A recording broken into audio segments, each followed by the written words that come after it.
Hi there. You're watching Sipping Off the Cuff on Tequila Aficionado Media on all of our platforms. I'm Mike Morales here in San Antonio. That gentleman out there is. Jim Johnston in Youngstown, Ohio.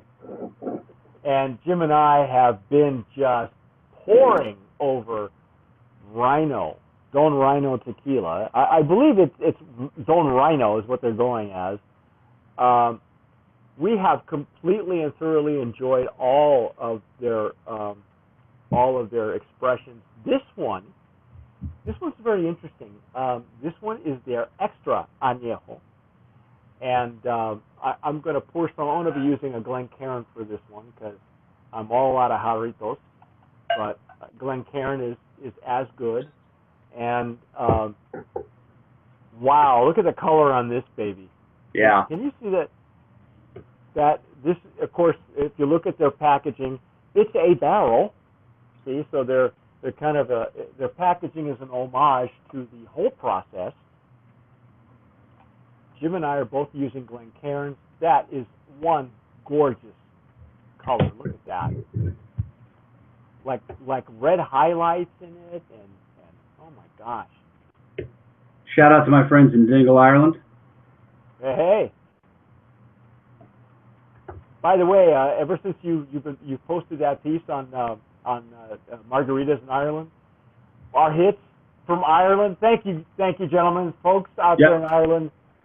When you know what, when we do, we're hoping in the next couple of years, maybe a year or two out, we'll be doing a European tour, UK tour, and I would love to visit. Think you're gonna have to take the ferry over? Yeah, you know what? I'd love to see it because that whole piece done in front of the bar. It's like, oh, I want to go there because you know what, they have there's a place like that in Vegas that's supposedly designed to look like a traditional Irish bar, Irish whiskey bar, but I've never been to it, and yours just looks so much more authentic, and that whole what was the name of Mickey's? Is that what the Dick Max? Dick Max. Ah. And I mean, an old pub, and it's something when you go into it's the only whiskey bar that won Irish Whiskey Bar of the Year that isn't in Dublin. This is on the west coast of Ireland. And you go in, and the grandson of the founder pulls out a bottle of Jose Cuervo Tradicional, which is what you mix your margaritas with at home when you're just making a Friday night margarita. And he's like, I got tequila here. And I was like, well, let's talk. So it was fun. Well, that was cool. And so our hits from Ireland, thanks guys. We appreciate that. Our UK group is very, very heavy. And now this is, according to their sell sheet, this is, I think Jim and I have agreed that even though the Blanco and the Reposado on their labeling says organic right on the label, and it is labeled, not etched like the other two iterations. Both Anejos were etched. The Anejo and the extra Anejo. There has always been some controversy. Jim and I have talked about this, where you couldn't certify a barrel organic, and so most aged organic spirits weren't allowed to have that on their label. But we're going to assume there's no bait and switch, and that they're starting with an organic tequila, and so far everything rings true, and on their material it says organic as well. This is a 4-year extra añejo. It's barreled at 80 proof, and it is coming out of NOM 14.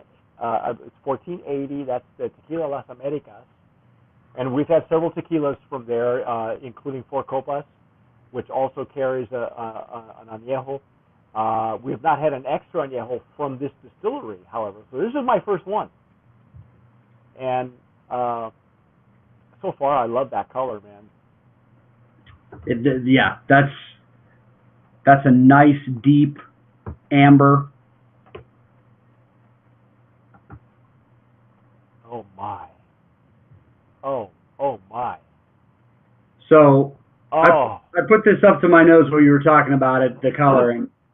This is the first one where the whiskey profile starts to come in a little bit. That Yeah, smell has yeah. definitely got a whiskey profile on it.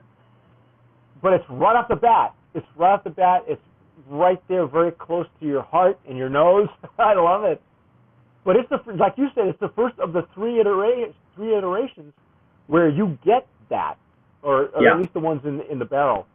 Because even in the Anejo, it wasn't as prominent. It was actually, we said the reason we nominated it is because the agave and the wood notes were very well balanced, which Right. sometimes doesn't happen. Well, and I'm not saying that I've got agave on this, but where I would be smelling an American bourbon and getting this spice and wood profile from the barrel, where the sweetness of a corn mash would lend the sweetness to a bourbon, the agave is what's lending the sweetness to this and giving it a little bit of a lighter note. But I mean, once again, all four of these, I have not put one of these up to my nose and thought, ooh, nothing hits you in the wrong way. Yes. But this is definitely where I would say the barrel takes center stage, and the agave takes a back seat. This is beautiful. This is delightful, and I got to tell you, I know I have, unbeknownst to Jim, I have had some, and I had to put this. Oh, I had to hide this from myself. Yeah, we got. And I'm not, well, and it's rare that I find an añejo or extra añejo that I really need to put away. They're few and far between for me, and maybe for Jim not so much. But wow, that is so easy. I'm going to just call it easy. It's just a nice aroma. And once again, the alcohol is just starting to come through for me at the tiny bit at the very end, but most of it is just a really pleasant baked spice sweetness. Yes, I should just let you take this one because it's really delightful. It's a delight to. I'm glad I had this in a whiskey distillery, Glencairn. It's yeah, me too. That's just. I'm always surprised when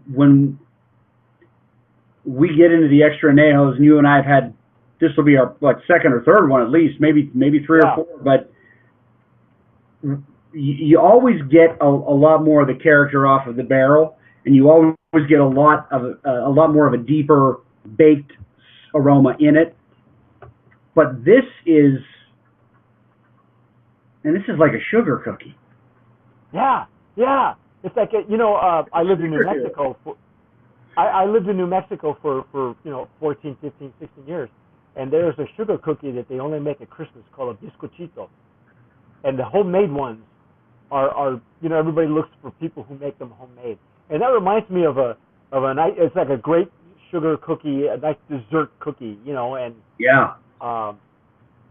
This is a great the extra añejo, at least for the nose right now, is better off as a dessert, as a digestif, maybe a nightcap, maybe with your flan or something. I don't know. I haven't even tasted it yet. All I know is I haven't had one of these that has overpowered my my nose in any way. Nothing that has not just been a nice, very well blended, mellow aroma. Wow, I gotta go in. I gotta taste it again.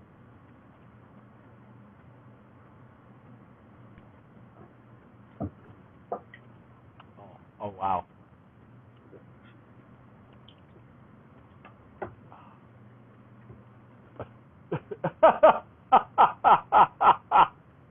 Whoa.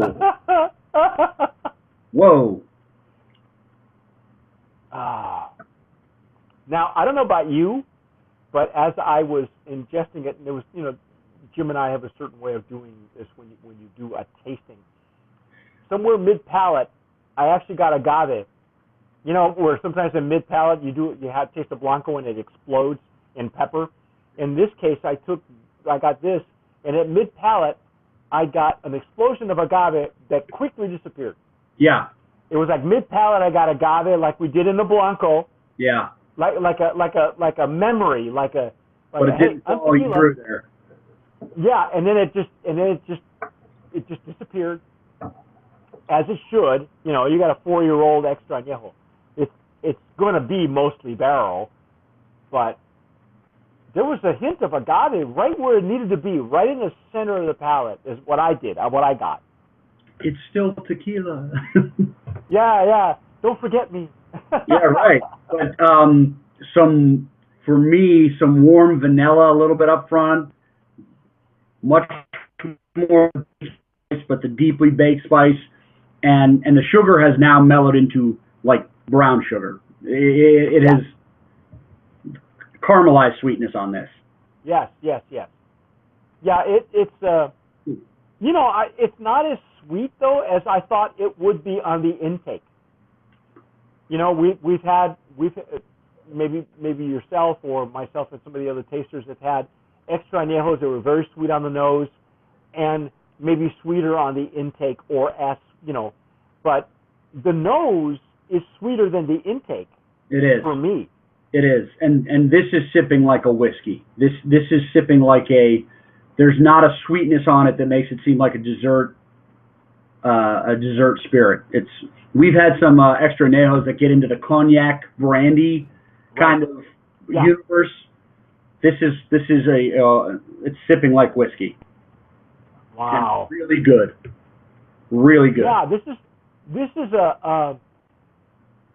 it's again, you mentioned these gentlemen are out of Austin, and we've had lots of tequilas are based in Austin, and when they infiltrate the Texas market, they're going for that whiskey or that bourbon market. So their aged spirits are more whiskey or bourbon forward on purpose, and I get that. Right. I understand that's what they're going for, and that's okay. This one didn't go there, even though they're based in Texas. So it leads me to believe that they have. If I were getting in their heads, I would say that they're looking to get into wider markets.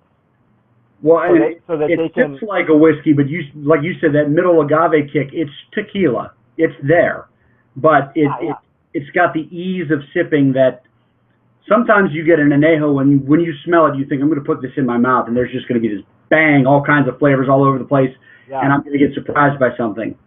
This was, once again, balanced all the way through. It was, you can taste everything that's in there, but nothing stands out and says, this is what you're going to taste for the rest of this drink. Yeah, it's not overpowering. It's, wow, this is almost like if I had to compare it to a whiskey, I would say that this is like a blended whiskey. Yes. Or even a Canadian whiskey. Yes, this is either a pretty heavy corn blended whiskey or a Scotch whiskey without any smoke on it.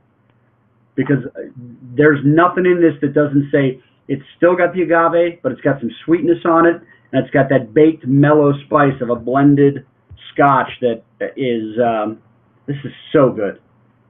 Yeah, I right away, let's just call it what it is. Brand promise in the extra añejo category. We're going to have to. We're just going to make the distinction that this is an organic extra añejo. We've never done that before because, again, we discussed this previously in the añejo category. It's hard, it's tough to certify a barrel organic. But what we know so far, having tasted the entire line, I think Jim and I agree that it starts with an organic tequila, and there's no bait and switch. They're not faking us out. Right. They're not being deceiving either, because on the bottle that organic is gone. So it's not like, I know it's on the back, but on the front, whereas on the Blanco and the Reposado, it's right there. They've taken that away. So they're staying true to that measure of you can't control what happens in the barrel. And at 4 years, this is a lot of barrel to, if you're going to stretch that organic designation. But I think the quality we tasted in the process that we tasted in the Blanco and the Reposado went into the same thing. I think organic is fine. I think it's fair. I do too. I agree with you. So there you go. If you've had this tequila before and you're watching us on YouTube, send us some comments or email us. Let us know.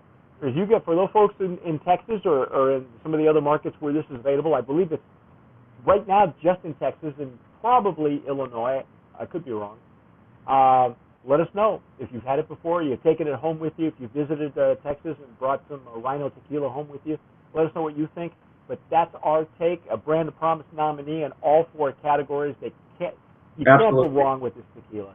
Beautiful, really cool packaging too. It's very, it really gives